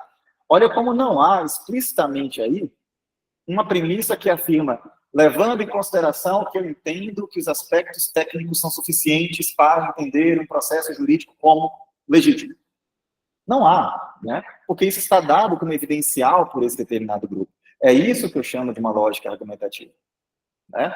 E que isso vai orientar toda a construção da argumentação desses sujeitos que se vinculam a uma ou outra, né, doxa, nesse caso, né, ou a doxa pró-impeachment, ou a doxa contra, né, o impeachment. E aí a gente pode desenhar esse esquema doxo, né, do argumento tecnicista como uma venda esse argumento de partida, o impeachment respeitou os ritos jurídicos e legislativos, né? E olha a premissa dóxica. O respeito aos critérios técnicos garante a legitimidade de um processo, né? Que é o que a gente chama de tecnicismo jurídico. A partir daí eu faço um estudo sobre esse tecnicismo jurídico, esse lugar, né? Da lei seca, da norma como validade única, né? Desde o Hans Kelsen, que traz esse positivismo jurídico muito forte, né? Para dentro da ciência jurídica, até que isso vai sendo colocado, inclusive, em questão, mas quais são os valores que estão por trás, né, de uma norma ou de uma decisão judicial. Então, isso não é necessariamente, né, que uma decisão judicial, já que há expressamente, né, algo vincular, algo dito na lei, ou que o rito constitucional foi seguido, que aquela decisão foi necessariamente legítima, porque há outros elementos que podem estar em jogo, elementos políticos, inclusive, elementos de interesses em jogo. Houve, não sei se vocês lembram, nessa época, muita discussão sobre se o impeachment era um instrumento meramente jurídico, ou se ele era meramente político, ou se ele era os dois, jurídico-político, né? Porque a parte jurídica do instrumento do impeachment é quase que para avaliar apenas a forma, né, do processo e não o mérito. Então, o mérito ele é muito político. Então, não é correto dizer que o instrumento, que o impeachment é meramente um instrumento jurídico, e sendo meramente um instrumento jurídico, basta que haja uma configuração jurídica legal para que esse processo seja legítimo, se há também a questão do mérito, que é muito político, e aí está o grande problema, né? Então, e foi aí que os outros, os seus opositores, né, o da doxa contra o impeachment, se basearam, né? Eu analiso outros aqui, não vai dar tempo de a gente finalizar, mas eles se basearam da lógica conspiratória para pensar exatamente que essa técnica não bastava, porque havia ali um governo ilegítimo, né? E aí isso aparece em todas as dimensões, né, dessa análise, desde expressões modalizadoras, desde termos substantivos, né, formas nominais, desde termos adjetivais, governo ilegítimo do vice-conspirador, né, a própria construção argumentativa, o tipo de argumento. Por exemplo, na lógica conspiratória, o argumento pragmático foi muito utilizado, né? O argumento também da regra de ouro, por exemplo, ou tentando postular ali uma incoerência dessa posição, né? Esse tipo de argumento foi muito utilizado. A ironia, né, e o sarcasmo foi também uma estratégia argumentativa muito utilizada, né, por esses argumentadores pró, né, ideia de conspiração, ideia de golpe, né, pró ideia de golpe. Então, a estratégia retórica de derrisão, né, como eu coloco ali, de desqualificação, que não acontecia ou que não foram majoritárias, pelo menos, né, nas argumentações do outro lado, do outro polo dessa polêmica. Então, para concluir, eu entendi, né,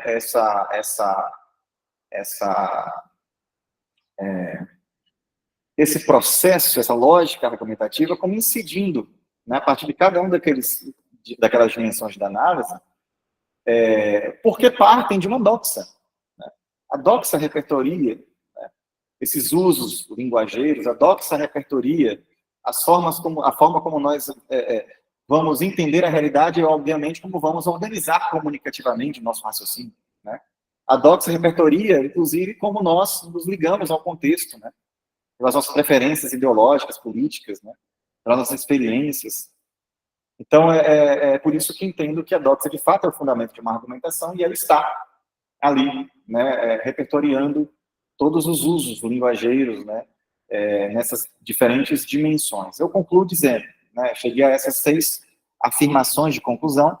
Em primeiro lugar, de que as racionalidades de um e de outro lado da polêmica, a partir de perspectivas diferentes, regimentando os atos discursivos e argumentativos, que é o que eu chamo de regime argumentativo, e que o regime argumentativo, uma segunda conclusão, pode ser compreendido por meio dessa operação de lógicas argumentativas na doxa.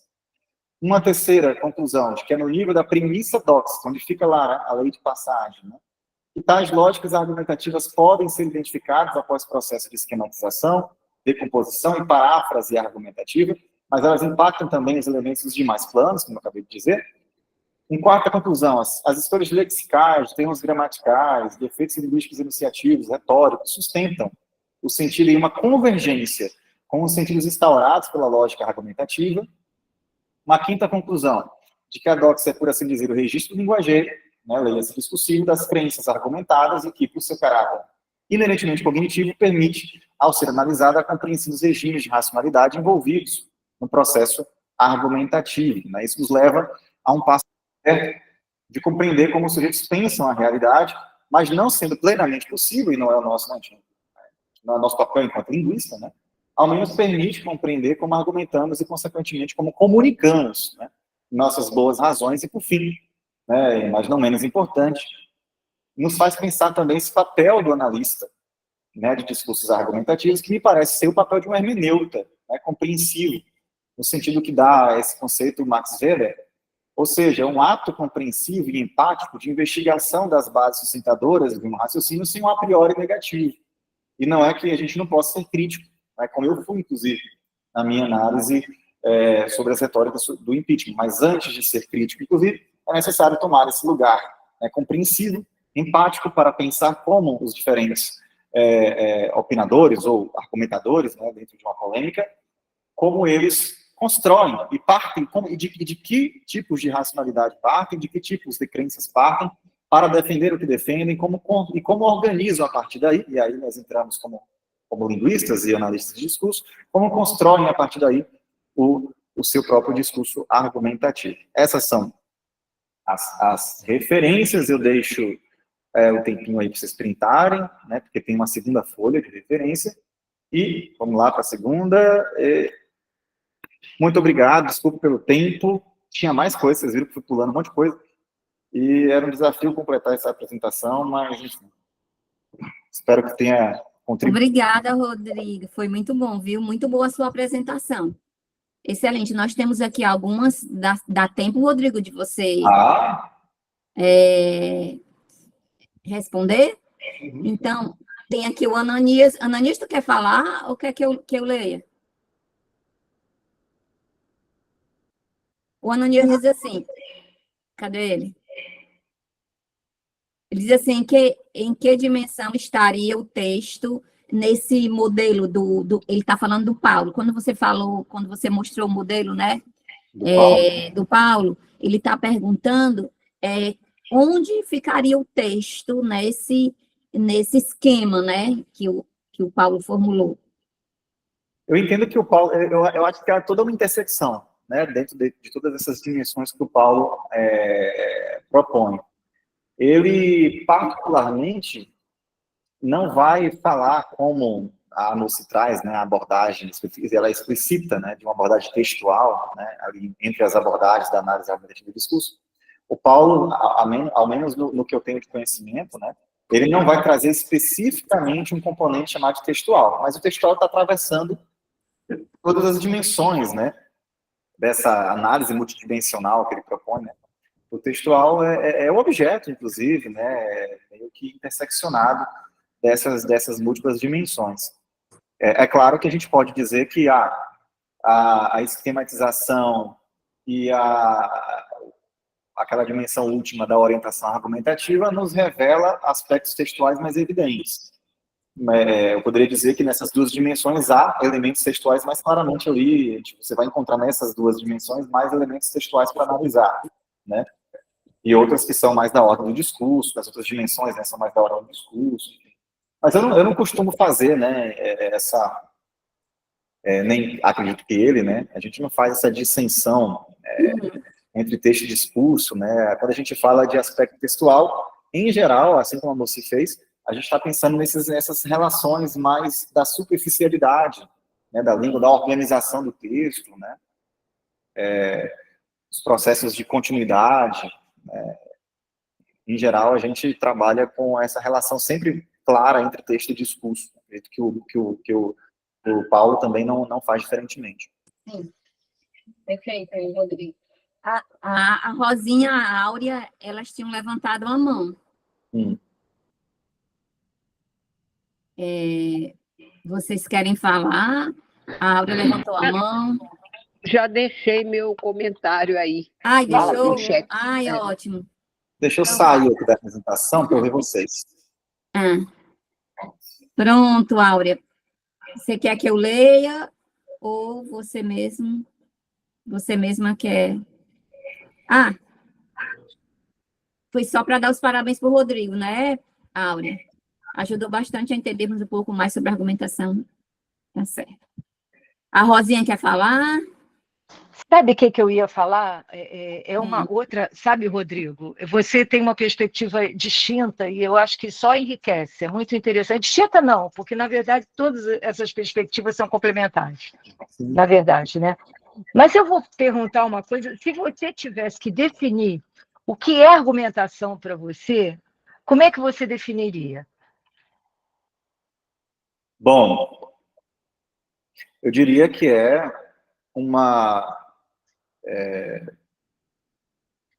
construção de raciocínios ou de pontos de vista que visam defender defender um posicionamento diante de um objeto discursivo, ou diante de um objeto de discussão, né? Não discursivo, de discussão. Eu diria que é dessa maneira. E não necessariamente eu estou entendendo a argumentação como apenas quando há uma marcação muito clara dos argumentos instituídos, né?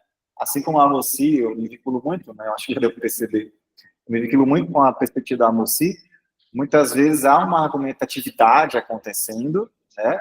E que traz, portanto, efeitos argumentativos, o que não estou dizendo que ali está acontecendo uma argumentação stricto sensu, mas há algumas construções, né, argumentativas que vão prescindir, por exemplo, de uma estrutura muito claramente ali de tese, de premissa 1, premissa universal, particular, né, esse raciocínio, né, que a gente costumou chamar de um raciocínio antimimático, né, um raciocínio argumentativo, eu não entendo que ele seja o prototipo de qualquer argumentação, né? Então, entendo que a argumentação é esse posicionamento, né, dos sujeitos diante de objetos de discussão. Um posicionamento que, claro, ele vai, a partir daí, defender determinados pontos de vista, né, e que são, né, na maioria das vezes, são defendidos por meio dessas proposições, né, chamadas de teses, né, marcadas ou não. Né. É difícil a gente defender um conceito único ou um conceito último de argumentação, sobretudo porque a gente pode dizer, né, a gente pode se vincular a um aspecto mais mais restrito de argumentação, como a paradigma dialético, os estudos de base dialética, né, faz o próprio Paulo, né, que vai defender uma ideia muito, muito claramente a gente vira de argumentação, e quando a gente vai para, né, os estudos de ordem retórica e discursiva, a gente acaba ampliando um pouco mais esse conceito de argumentação. Eu me vinculo nesse último grupo, né, nos teóricos de base retórica e discursiva, que acabam entendendo a argumentação um tanto mais amplo, né. A Moci vai dizer, por exemplo, que são as maneiras de influenciar formas de ver, pensar, sentir. Então, veja que as formas de influenciar maneiras de ver, pensar e sentir é muito além desse raciocínio escrito, né? A gente costuma chamar de argumentação. Não sei se ficou claro, né? Talvez confuso. Não, ficou. Não, mas essas questões se colocam por causa das divergências em termos teóricos, né? Então, o lugar de fala também é importante, porque senão confunde, percebe? Sim. Porque, por exemplo, a noção de argumento para você não é a noção de argumento tradicionalmente, né? Você fala de célula argumentativa, quer dizer, premissa e conclusão fazendo parte de uma célula argumentativa que é o argumento, percebe? Uhum. Sim. Normalmente não é o consenso. Não é um consenso. Tem um texto do Paulo, inclusive, muito interessante, em que ele faz essas diferenças. Muito interessante, que eu recomendo, até porque ele faz exatamente essa digressão, né, para que a pessoa entenda a noção de argumento, inclusive, de argumentação. É interessante, Rodrigo, é só uma reflexão, mas ótimo, muito obrigada. Rosalice, essa questão da doxa que você colocou, eu achei excelente, muito interessante, muito interessante. Obrigada.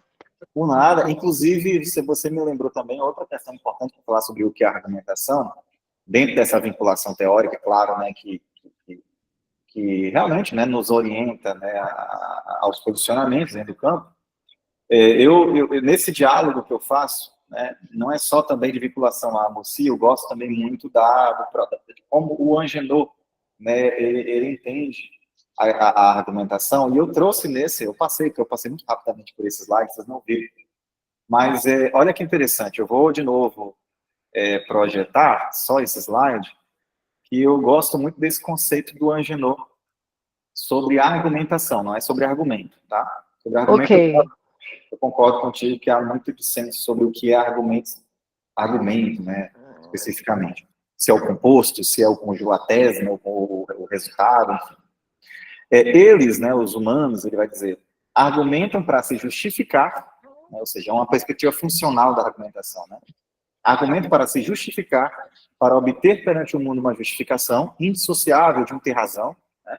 E argumento para se situarem em relação às razões alheias, testando a coerência e a força que atribuem às suas posições, para se posicionar, né? Para sustentar essas posições e se colocar em posição de resistir. Olha como o Angenot ele traz ao mesmo tempo, no mesmo parágrafo, ele traz a argumentação como justificação, como posicionamento e ainda como resistência, o que é muito, muito caro, né, aos estudos de polêmica, né? Então eu gosto desse conceito do Angenot, acho que dialoga diretamente com o conceito da Moci também, porque quando a gente justifica, se posiciona e resiste, a gente está se colocando de tentar influenciar as maneiras de ver, pensar e sentir, né, dos interlocutores. Eu gosto desses dois conceitos, mas esse conceito de argumentação não são conceitos de argumento, né, como você falou. E aí eu concordo com a sua né, muito pertinente. Muito bom, Rodrigo. Tem uma pergunta aqui do Ellerson, que ele diz assim, professor, então é como se houvesse uma sistematicidade para poder se ter uma doxa? Não, eu estou tentando sistematizá-la. Não é que precisa ter uma sistematicidade. Em geral, não tem. Né? Em geral, não tem. É o papel do analista, na verdade, de argumentação, tentar sistematizar. E por quê? Para a gente tentar entender as boas razões, né? Isso é muito caro, essa formação de pensamento, a formação de raciocínio, de pensamento crítico, de raciocínio crítico, né? Ela muitas vezes, ela precisa começar por um trabalho nosso, enquanto, né, professores, teóricos, intelectuais, enfim, de tentar fornecer também instrumentos de análise, né, instrumentos críticos de análise. A gente fala muito de sociedades que não conseguem, e o próprio Perelman fala isso não mudou muito, não. O próprio Perriman fala sobre os esquemas argumentativos, que são esquemas intelectuais, que os oradores, esquemas que inclusive os oradores não têm muita clareza sobre a sua existência, sobre o seu funcionamento. E até hoje, né, nós somos facilmente manipuláveis, né, e manipulados, porque a gente não tem muita clareza sobre como é que está funcionando uma argumentação, né, desde a sua base linguística até as questões contextuais e pragmáticas envolvidas, né, e sobretudo, que aí eu foco mais nesse nível intermediário, nessa dimensão, intermediária, que é a retórica argumentativa, sobretudo sobre como se organiza essa relação inferencial, essa lógica argumentativa, os tipos de argumentos utilizados. A gente não tem muita clareza sobre os efeitos, né, possíveis que essa organização argumentativa tem, né, de potencialidade. Então, a ideia é essa, né? A ideia de sistematizar, Anderson, é buscar dar um pouco mais de subsídio. E veja que nós estamos ali, esses autores que eu trouxe, e tem tantos outros, né? Nós estamos buscando a mesma coisa, no fim das contas, né? Cada um puxando para um lado de sua filiação teórica, mais do que a outra, enfim, de seu posicionamento dentro do campo, né, teórico também, mas todos estamos ali tentando ver como a argumentação acontece nessas múltiplas dimensões do discurso. No fim das contas, é isso. Rodrigo, no exemplo que você trouxe da Dilma, né, nesse processo do impeachment da Dilma, né, uma crença que foi muito difundida foi a questão da corrupção, né, a crença, né, dessa corrupção no governo e incidindo sobre a gestão econômica, né, também. Então, a partir dessa doxa, se acreditou, né, aí a partir daí você pegou isso como uma premissa. É assim que você analisou a partir, por exemplo, dessa crença, e aí a gente tem um argumento, né, de impeachment, de golpe, por quê?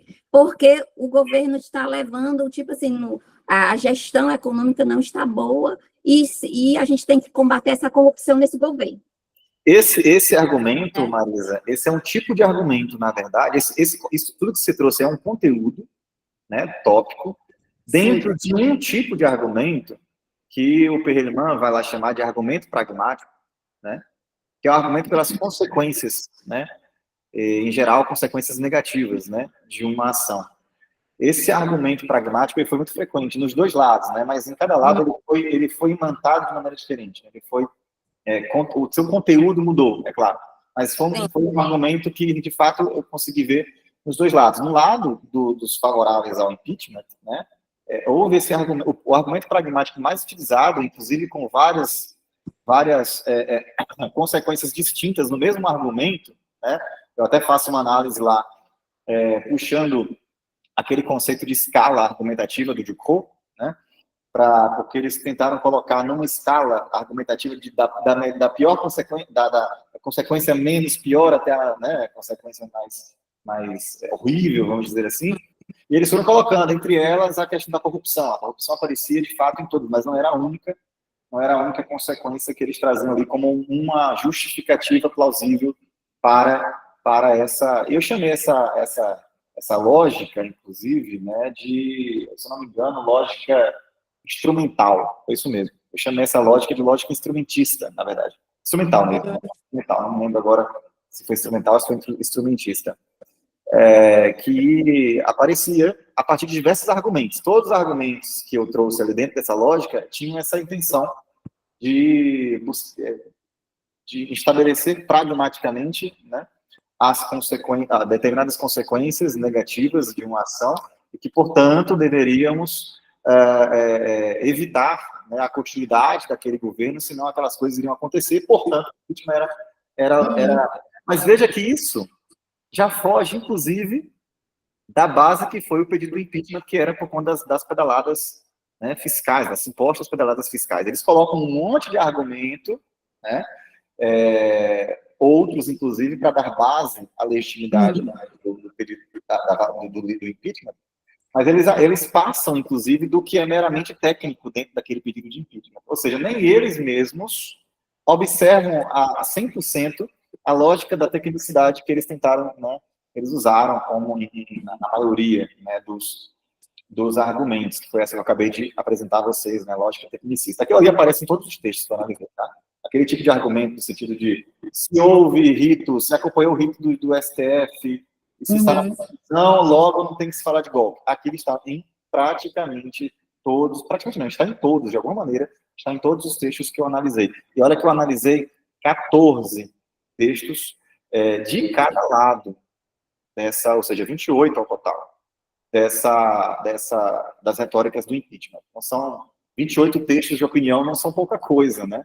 Para você ver, justamente para tentar dar o maior escopo possível, né?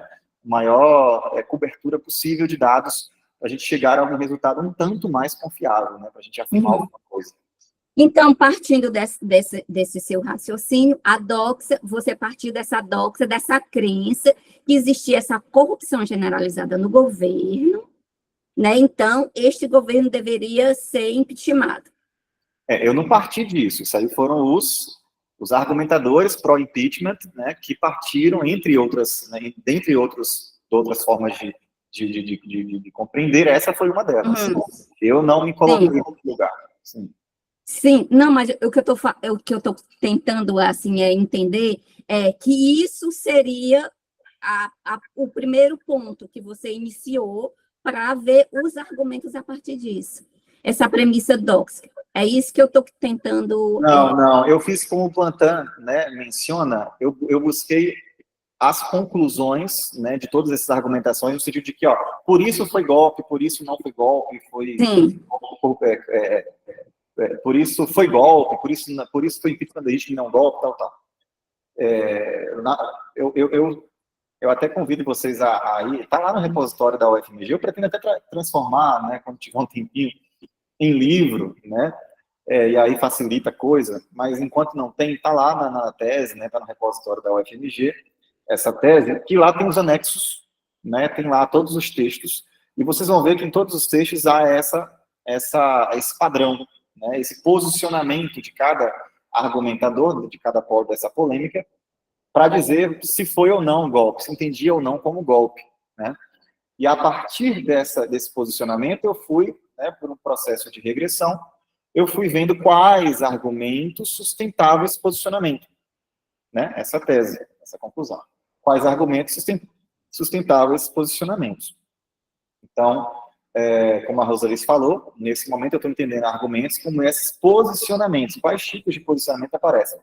E aí eu não estou aqui trazendo não trouxe, pelo menos na minha tese, uma noção formal, né, de argumento, como a Rosalice colocou, como o Paulo fez brilhantemente nesse texto, né, mas ali, a partir da identificação desses argumentos, né, que eu chamei como argumentos na tese, aí sim eu esquematizava, decompunha, esquematizava esses argumentos, e aí sim, Rosa, aparecia mais claramente a célula argumentativa, como você bem colocou, né, os tipos de premissa, a natureza da inferência, isso aparecia no segundo momento. No primeiro momento, eu chegava na conclusão, identificava numa regressão os argumentos que sustentavam, sobretudo tentando identificar as premissas, e depois eu estudava qual era o tipo de relação inferencial ou ilativa, como preferirem, entre as premissas e aquela conclusão de que foi golpe ou não, por conta daquilo ou não.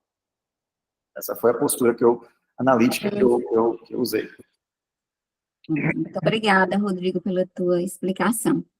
Alguém mais quer fazer? Acho que eu já passei no chat, eu acho que não tem mais pergunta, não. Acho que tá tudo ok, Rodrigo. Então, só muito agradecer a você, né, por essa fala maravilhosa que você nos proporcionou hoje. E, Rosinha, quer falar? E para no nosso próximo, pode falar, Rosinha.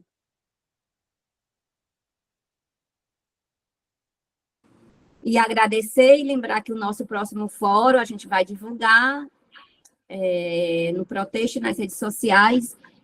E muito obrigada, viu, Rodrigo, por essa sua explanação. Eu que agradeço e vou aproveitar aqui o momento, gente, vou fazer o merchan, tá? Antes de mais nada, claro, obrigado a todos vocês que interagiram, que não interagiram também, mas que escutaram pacientemente, empaticamente, sobre um tema tão melindroso que é realmente, né, os estudos de argumentação. E é um campo em ascensão, né, Rosa? Isso que é maravilhoso, que, como você falou, a gente não... às vezes a gente tem posturas diferentes, mas são complementares e ajudam, é assim que a ciência cresce, né? Ajudam a crescer, né, esse campo que ainda está em ascensão no Brasil, essa é a verdade, né? O campo da argumentação. E eu aproveito justamente para vocês ajudarem a crescer esse campo. Nós estamos organizando, como eu acho que é de conhecimento de todos, né? Nós quem, né? Eu e o professor Rubens Damasceno Moraes estamos organizando a próxima edição do CDA, né, do Seminário Internacional de Discurso e Argumentação, e o prazo para simpósio temático acaba depois de amanhã. Se organizem, eu não sei se a gente não decidiu ainda se a gente vai prorrogar, porque a gente está com um número até interessante de simpósios temáticos. A gente vai decidir ainda se é caso de prorrogar ou não. Então, para não correr o risco de ficar de fora do simpósio temático, vamos movimentar nesses 2 dias aí, proponham algo, né? Os simpósios temáticos podem ser propostos por 2 doutores, né? Institucionalmente com filiação institucional ou não, tá? Isso aí é indiferente. Você pode ser professor institucionalizado ou não, né? Desde que seja doutor, você pode propor um simpósio temático. A gente deixou bem aberto, né? Dois eixos bem amplos, né? O primeiro eixo é o de análise e práticas discursivas e argumentativas, o segundo é o ensino de argumentação. Então, se você trabalha, e obviamente vocês aqui devem, né, estão aqui porque interessam sobre isso, vocês são doutores, né? Eu sei que a Marisa já propôs, né? Eu não sei se a Rosa vai estar aqui, mas se sim, proponha também, Rosa, um simpósio temático. Se vocês não conseguirem Com até, certeza. proponham, qualquer coisa entre em contato com a gente, que a gente não quer perder a presença de vocês, que a gente vê se consegue fazer um adiamento curto, né? A ideia é a gente se adiar, não adia por muito tempo, mas é isso. Convido vocês a estarem conosco. A gente vai estar com 4 excelentes conferencistas já confirmados, né? O Rui Grácio, a Mariane do Rio, né? A Constança Inen, do Chile, e o professor Wander Imediato, né? A gente sempre tenta buscar ali um do Norte Global, na América do Sul também, no Brasil, né? A gente tenta fazer esse jogo, e vai ser uma alegria ter vocês, né? Aqui em Goiânia, né, no ano que vem, dos dias 20 ao dia 22 de maio, né, de 2025, aqui na nossa universidade, para falar sobre, como disse o Rubens, né, sobre essa cachaça nossa, que é a argumentação. Né? Mesmo. Nós vamos participar sim, viu, Rodrigo? Todo ano, de 2 em 2, né? De 2 em 2 anos, a gente sempre participa de todas as edições de CDA, e é uma coisa que a gente gosta muito de discutir, né? É argumentação, texto e argumentação. E a gente vai estar lá encontrando todos vocês. E o Grupo Protexto, acho que não só tem o nosso simpósio, a Rosinha vai ter o dela, tem a Ana Paula com a Patrícia também, eu acho que já enviaram também essa proposta. Também tem uma argumentação e ensino, que vem aí também com a Sâmia, e eu acredito que com a Suelene também. Então, a gente vai estar bem presente aí na sua universidade, viu? Aí no CDA. Que ótimo. Saiu agora, inclusive, o livro do último CDA, tá? Saiu um livro lindíssimo, né? Pela Pontes Editora. Lindo, lindo. E tá só gente pesa em rosa. Tá muito bom o livro, né? Acabou de sair, tá? Saiu do forno agora. Né? Resultado, né, das conferências do último CDA. Então fica também aí o convite para vocês verem, né, no site. Tem até aqui, olha aí. Olha aí, tá lindíssimo, hein? Marizinha tem um capítulo. Sim. Segundo o Eduardo, Capítulo aqui. segundo o Eduardo, isso foi uma foto dele, tá? Foi? Aí em Portugal, eu acho que é na Universidade de Coimbra, não sei. Mostra aí para ver se a Rosa identifica. Vamos lá, Rosinha. Identifica. Difícil, né? Mas são pilastras, né? Uma arquitetura muito comum, né? Difícil identificar assim, né? Mas foi uma foto que ele tirou lá. Tem aqui os créditos no livro da foto. Eu vou já ver aqui se tem os créditos no livro. Então, muito obrigada, Rodrigo. Vamos tirar uma foto só para a gente registrar esse momento. Podem abrir as câmeras, quem puder e quem quiser.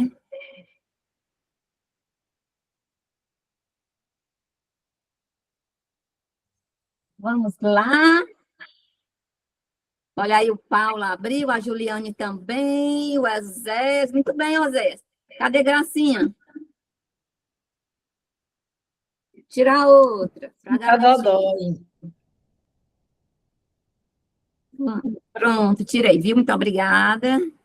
Muito obrigada, viu? Então, até o... Olá!